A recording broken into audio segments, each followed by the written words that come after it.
of Donald Trump's presidency. But costs haven't gone down in the United States of America. Costs have gone up under failed Republican policies. Housing costs are out of control. Grocery costs are out of control. Healthcare costs are out of control. Utility bills are out of control.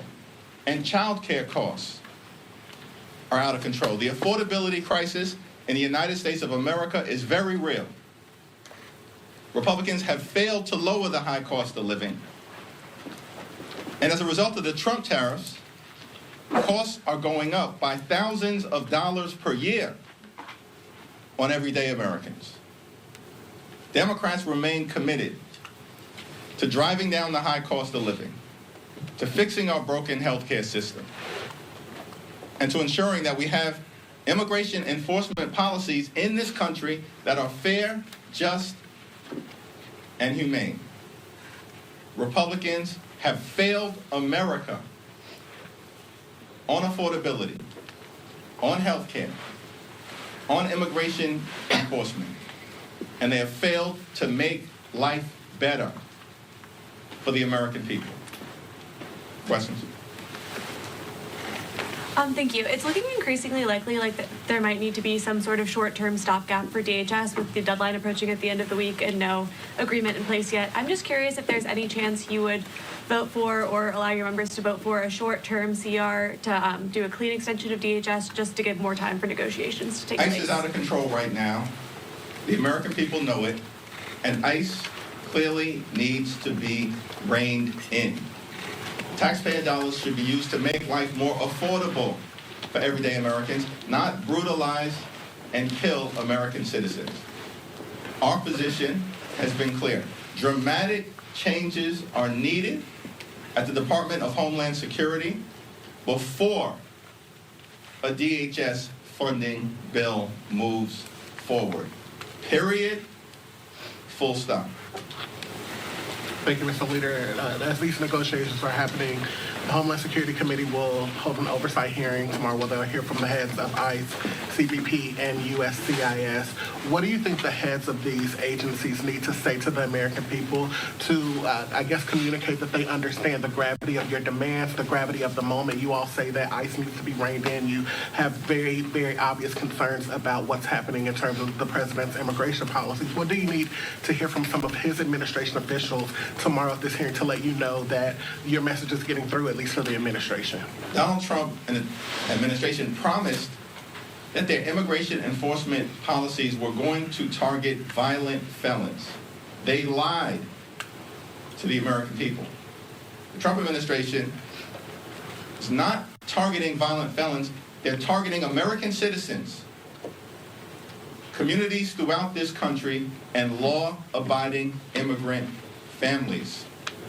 The American people know that ICE is completely and totally out of control. They've gone too far and need to be reined in. At the hearing this week, Trump administration officials should apologize to the American people for using their taxpayer dollars to unleash wicked brutality on the American people, and in some cases, kill them in cold blood, like Renee Nicole Good and Alex Preddy. The administration also needs to commit to the dramatic changes that Democrats have forcefully put on the table, including but not limited to mandatory body cameras, judicial warrant requirements, no masks, an end to roving patrols that are brutalizing American communities, no racial profiling, no targeting of sensitive locations like schools, hospitals, houses of worship, and polling sites, and independent investigations to ensure that when ICE officials break the law, state and local officials can investigate them and prosecute anyone who has committed a crime in the United States of America. House and Senate Democrats have clearly transmitted to the American people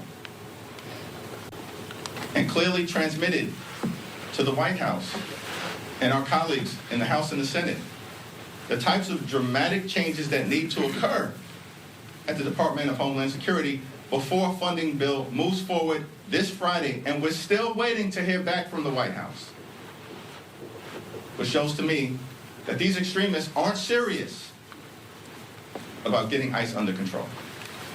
Thanks, Mr. Leader. So now that the Epstein files are available at the Department of Justice, unredacted, is there a strategy? Obviously, there are millions of files. Is there any coordination among Democrats for who is looking for what? And are you, or is anyone in leadership going to be taking advantage of that opportunity? Well, on this matter, where the American people in general and the survivors in particular are seeking full accountability and full transparency, Robert Garcia and the Oversight Democrats, along with Jamie Raskin and the Judiciary Committee Democrats, will continue to take the lead. The lead will also continue to be taken by the Democratic Women's Caucus, led by Teresa Ledger Fernandez, who has worked closely with the Epstein survivors throughout this Congress and will continue to do so. Back. Thanks, Senator Jeffries. The House voted unanimously to strip out that provision the Senate put into the appropriations package that would allow senators to sue the government over Jack Smith's investigation and get money back. There's now a hearing on with the telecom companies tomorrow in the Senate, and Lindsey Graham has said he's trying to get some version of this through the Senate in the future that would allow for a private cause of action by private groups who had their phone records similarly pulled. Is something like that entirely dead in the House of Representatives? Would you consider any sort of legislation like that might come out? We'll have to take a look at any bipartisan proposal that relates to allowing everyday Americans to vindicate their rights under the law, if in fact those privacy rights have been violated. But the continuing temper tantrum being thrown by Lindsey Graham perplexes me. I don't get it. Like, there's enough corruption taking place coming out of 1600 Pennsylvania Avenue right now, the most corrupt administration in American history, Donald Trump and his sycophants running the largest pay-to-play scheme ever seen, focused on enriching themselves, their family members, and their friends, as opposed to actually addressing the affordability crisis or driving down the high cost of living. Republicans in the House and the Senate have shown no interest in dealing with the affordability crisis and no interest in fixing our broken healthcare system. I would suggest that John Thune and others actually pass the straightforward extension of the Affordable Care Act tax credits. Focus on that so we can actually restore affordable health care for tens of millions of Americans who are right now facing dramatically increased health care premiums. In some cases, seeing their premiums increase by $1,000 or $2,000 per month. That's unacceptable here in the wealthiest country in the history of the world, and Senate Republicans have done nothing about it. After House Democrats partnering with 17 House Republicans sent over a month ago a straightforward extension of the Affordable Care Act tax credits.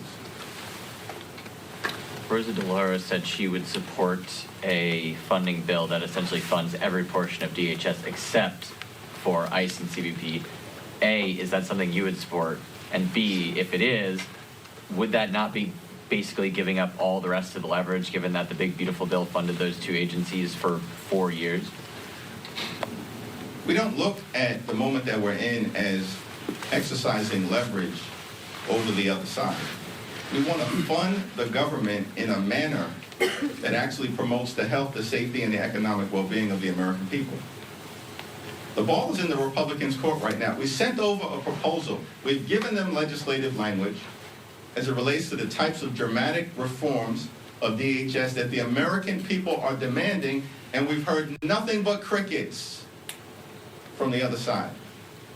That says to me that Republicans are preparing to shut down the Coast Guard, shut down FEMA, and shut down TSA because they'd rather see that outcome than actually force ICE and other parts of DHS to conduct themselves like every other law enforcement agency in the country.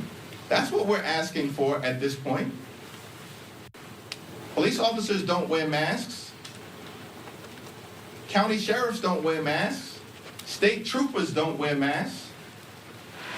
Why are Republicans committed to unleashing mass ICE or CBP agents on the streets of America to visit brutality on American citizens while at the same time targeting law-abiding immigrant families? It's all so completely and totally unhinged, unacceptable, and un-American. So this is on Republicans right now in terms of what happens on Friday. The clock is ticking. We'll sit down with anyone, anytime, any place. But our demands for dramatic ICE reform are clear. It's a line in the sand that we've drawn on behalf of the American people. Thanks. Thank you, Mr. Leader. Kind of following up on that, you're saying that you haven't heard from Republicans and you also haven't heard from the White House. How confident are you that if there is a shutdown of DHS, you'll be able to reach a deal during that? We've made clear to Republicans repeatedly throughout this Congress that we're not down with the my way or the highway approach. For some reason, these Republicans tried to convince all of us, the American people, that we were in the midst of some irreversible MAGA revolution, which none of us on the Democratic side of the House ever believed. Because the bottom line is, Republicans wouldn't even be in the majority in the House right now had they not stolen 3 seats from the people of North Carolina in mid-decade gerrymandering that occurred in 2024. They wouldn't even be in the majority right now. And yet they try to convince everybody that somehow the country was in the midst of a MAGA takeover, which nobody with any sense believes at this point, because Republicans continue to be destroyed electorally. Literally, Democrats since January of 2025 haven't lost a single competitive election. Every single state house seat, more than 25, that have been flipped in this country have been flipped by Democrats. Zip zero on the other side. In fact, most recently, everybody was stunned to see what happened in Texas. A district that Donald Trump had initially won in a state Senate seat by 17 points. And a Democrat wins by 14. That was a 31-point overperformance. Shocking to the country. But then I was amazed because I assumed that that was the high watermark. A 31-point overperformance in a state Senate district in Texas that's larger than congressional districts until this weekend. In Louisiana, which just happens to be the home state of the Speaker of the House and the Majority Leader. Presumably, ground zero of the MAGA movement. And yet, in a Louisiana State House seat, just on Saturday, that Donald Trump apparently won by 13 points in November of 2024. The Democratic candidate, wait for it, just won by 24 points in Louisiana, the heart of Mike Johnson and Steve Scalise territory. That was a 37-point overperformance, if my math is correct. This is stunning. It's over for these extremists. And so the notion that in the face of Republicans being rejected all across America and Democratic candidates up and down the ballot throughout the country being embraced, the notion that this week Republicans were going to proceed with a my way or the highway approach and act like they have the high ground on any issue, they do not. It's over for these people. Apparently, they're the only ones who haven't come to that conclusion. I think that's a good segue to talk about the Save America Act. First of all, what are they doing this again? They already passed a version of it. What do you think they're doing with this, and how do you see it relating to Trump's talk about nationalizing elections? Well, Donald Trump clearly wants to nationalize the election because he knows if there's a free and fair election, it's over. Right? The House is gone. Senate majority likely gone as well for these Republican extremists. Because the American people see, as Democrats, we're the only ones actually fighting hard on the issues that matter, to drive down the high cost of living, to fix our broken healthcare system, and to clean up corruption and the mess that Donald Trump and Republican policies have created. Republicans have adopted voter suppression as an electoral strategy. That's what the so-called SAVE Act is all about. And this version is worse than the last version. Because this version, as I understand it, would actually give DHS the power to get voting records from states across the country. Why would these extremists think that's a good idea that we as Democrats are going to accept at this moment in time? We want DHS and ICE, who have been brutally, viciously, and violently targeting everyday Americans, to have more data about the American people? It's outrageous. Something is really wrong with these folks. I think they're trying to lose elections at this point. They're a disaster. They failed. And so the only path forward, we've given a list of 10 demands. Those demands are completely consistent with the values of the American people. And we're waiting for a direct response from Donald Trump, the White House, and Republicans on Capitol Hill. And then we can have a debate, which we are ready to enthusiastically embrace on behalf of the American people. The so-called SAVE Act, a version that's worse than the prior version, is going down. It's not going to pass. If it squeaks by the House, it's dead on arrival in the Senate. They're wasting time. Again, why are Republicans trying to do everything but make life better for the American people? They're focused on nationalizing the election in the 250th anniversary of this great country. Are they unaware of the principle of federalism in America? Traditional Republicans used to embrace federalism. But now that they're part of a cult, they do whatever the cult leader tells them to do.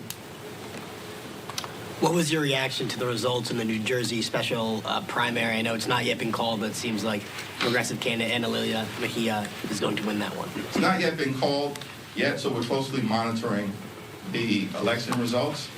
And then whoever emerges will be prepared to stand by them in the April general election to ensure that a fight the question about affordability and so forth. How do you see Epstein as fitting into a message when it comes to the fall, and how much should we expect it to be part of the message in the fall? Well, we've talked about three core issues. First, of course, leaning in on the economy. Democrats being committed to drive down the high cost of living. America is too expensive right now. Donald Trump has made the affordability crisis worse here in the country, and then continues to say it's a hoax, or that we're not talking about it anymore. The problem is Donald Trump spends all of his time watching state TV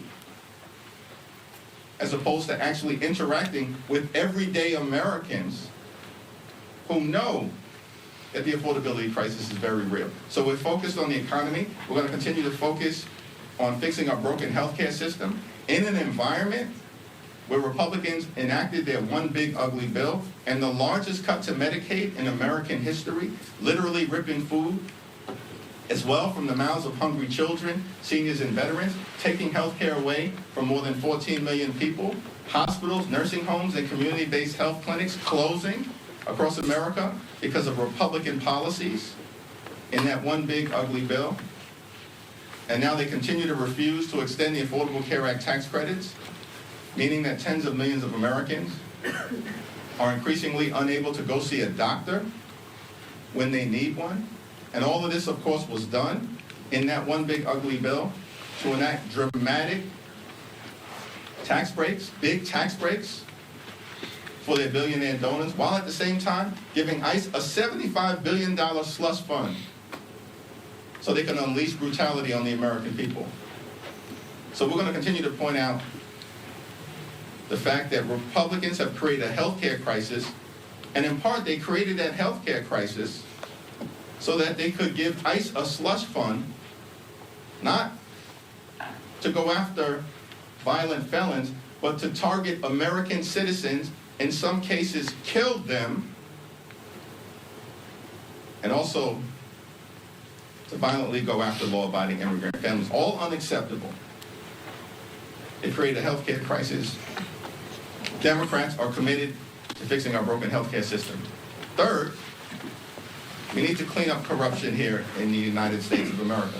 In the House, in the Senate, at the Supreme Court, and certainly with the Trump administration. And in that context, the American people are correctly demanding transparency and accountability as it relates to the Epstein files. What is the administration hiding? Who are they trying to protect? These are questions that, of course, led by Robert Garcia, Jamie Raskin, and Teresa Leger Fernandez, House Democrats are going to continue to press forward on, consistent with what the American people are demanding. Thank you, Mr. Leader. You said that the SAVE Act is not going to pass the House, but a vast majority of Americans, including 70% of Democrats, do support having voter ID requirements. So are Democrats on the wrong side of an issue with so much support? What's the path forward for Democrats here? Republicans are clearly on the wrong side of every single issue, which is why they are getting crushed electorally. This is a desperate effort by Republicans to distract. The so-called SAVE Act is not about voter identification. It is about voter suppression. And they have zero credibility on this issue, Republicans, in the same way that they have zero credibility on every other issue, which is why they continue to be routed electorally, including in districts and states that Donald Trump won comfortably in November of 2024. The last shutdown, the 43-day shutdown, was over the ACA extensions, and the shutdown ended without getting those extensions. What's your belief as to how this next shutdown could end? Do you have guarantees for the American people that these demands will happen? The last ones didn't happen. Yes, and the last ones did actually happen in the House of Representatives. So no one was talking about health care generally and the Affordable Care Act specifically in September of 2025 until House Democrats, joined by Senate Democrats, started to talk about it in the context of the looming crisis because of the pending expiration of the Affordable Care Act tax credit. Everybody understands that Democrats were successful in articulating a narrative during the Trump Republican 43-day government shutdown that in part resulted in 17 House Republicans joining every single House Democrat in passing a straightforward extension on our terms, 3 years of the Affordable Care Act tax credits. Democrats are governing in the minority as if we were in the majority. We've had more successful discharge petitions led by Democrats in this Congress over the last few months than have occurred in the last few decades combined. So the one thing we can guarantee to the American people is that we're in this fight on their behalf until we win this fight and begin the process of ending the national nightmare that Donald Trump and Republican policies are inflicting on the American people. Thank you. All right, just listening in there to House Minority Leader Hakeem Jeffries taking questions for reporters about this potentially funding battle over funding for DHS and a looming partial government shutdown. Also taking questions on the Save America Act, which both members of Congress there in both chambers kind of talking about this week.